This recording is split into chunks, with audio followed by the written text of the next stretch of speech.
forever. We're on this planet for a very small time, right? And so for one of us to claim uh, ownership over something which will outlast us is a preposterous idea, right? Because the earth is infinite and we are finite.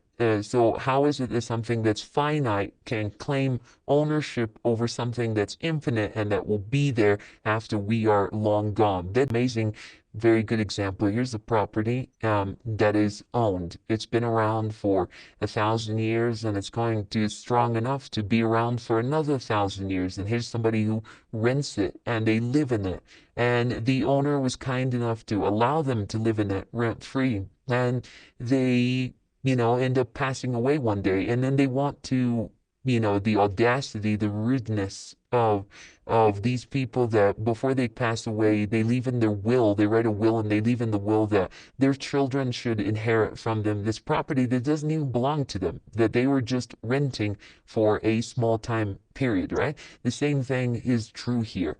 God owns the earth and all of the land that's on it. We are merely renters. We are merely passerbys. We are people that are here. We're just crossing a bridge. The earth is a bridge that we're crossing through. We're not settling here. And so why it's not appropriate then that we try to cut up territories and states and make up kingdoms and declare that it belongs to us and make it a thing that other people have to live by rules that we place when this is not even, we're foreigners in the land, we're just passing through. What we find is later on, Jesus comes, and the Israelites, they have all their rabbis and their Pharisees and their scholars and their priests, and they are really hoping that the Messiah is going to come from one of them, that the Messiah is going to come from one of them, and he's going to actually enforce them, all right, and support them.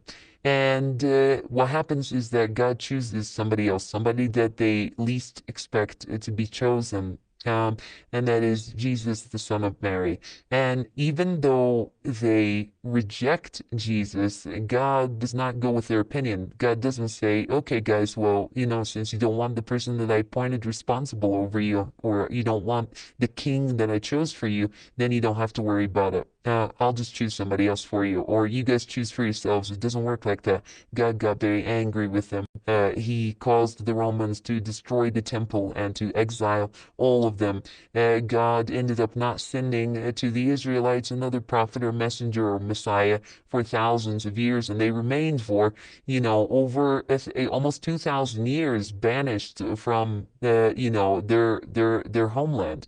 And so God, he says that this is his land, this is my king, you have to accept it. And the people who are expecting salvation, they have to become citizens of the state and adhere to the government that God had appointed, even if it is a government that is rejected by the rest of the world, even if it is a government that is without a land. Only those whom accepted the governance and the authority, right, the kingship of Jesus Christ, attain salvation.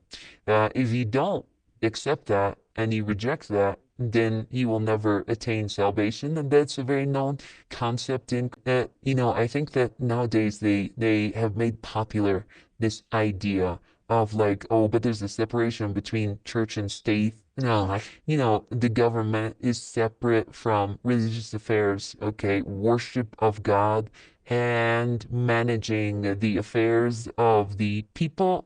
These are two different things. We have a constitution, okay, that rules our material lives that we have to adhere to and pledge allegiance to.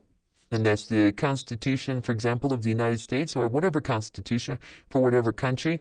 And then we have the Constitution of our souls, of our spiritual lives, which is the Bible, or the Quran, etc. And they sought to, and that was the big deception by the devil, we believe. They sought to separate the two of them when it doesn't even make sense, because the two of them are inherently tied to one another like this. And they never separate.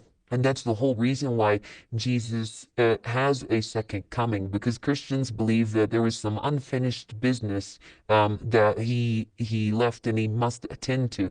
And that unfinished business is what? It's none other than him coming back and reclaiming worldly authority and being at the head of a divine government on earth where he rules the entire earth and returns the earth back to, to be under the rulership and the authority and the kingship of God, who owns the earth and who created the earth, in the first place. And so, the whole point of Jesus coming back is because the devil had continued to hold firm, and control the governments and the kings of the world. And we find that being present in the scene of the temptation of Christ. And we mentioned it many, many times where the devil, when he's tempting Jesus, he tells him, he says, fall down and prostrate to me and I'll make you king over all these kingdoms. So he already had authority over making kings and removing kings, and he was going to do so for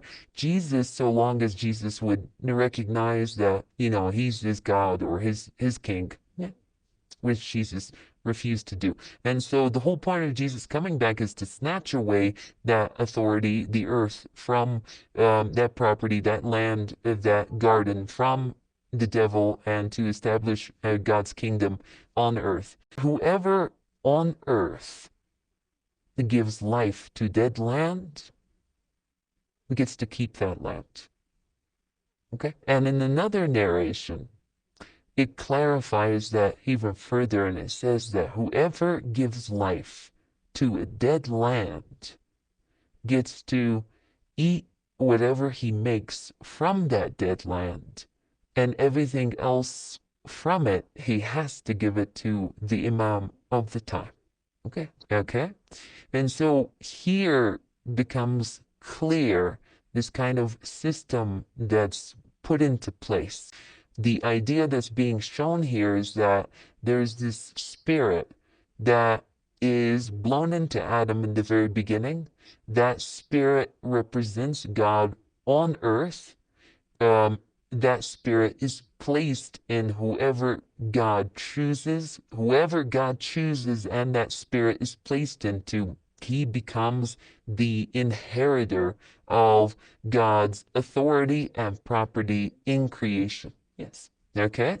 And when one person passes away who acts as a vessel for that spirit that never dies of God, that spirit passes on into the next one and the next one and the next one. And authority and kingship and ownership is preserved for that spirit and that spirit alone. And it is only that spirit from the time of Adam all the way till our current day and age and beyond that really has the right to delegate the affairs of mankind and ensure that everybody gets whatever it is that they need. And God's system is that the garden is present and it is available for all the workers to work in it. If a worker comes forth and he works on the land, he can work as hard as he wants and to make it as beautiful as he wants, and he can do whatever it is that he wants with that land, but he can only take from the land that which he needs. Yes. Okay. After he's done and he's satisfied and he's taken what he needs from the land, he can't continue to hoard the resources from the land and allow 25,000 other children to die every day from starvation. He can't allow 9/10 of the planet to live in poverty or without, while 1% or 10% of the population, rule them or live over them. Yeah, of course. Everything other than what you need from the land that you work has to be given back to that spirit or the imam of the time in order that he can ensure that everything is fairly and justly distributed amongst the people.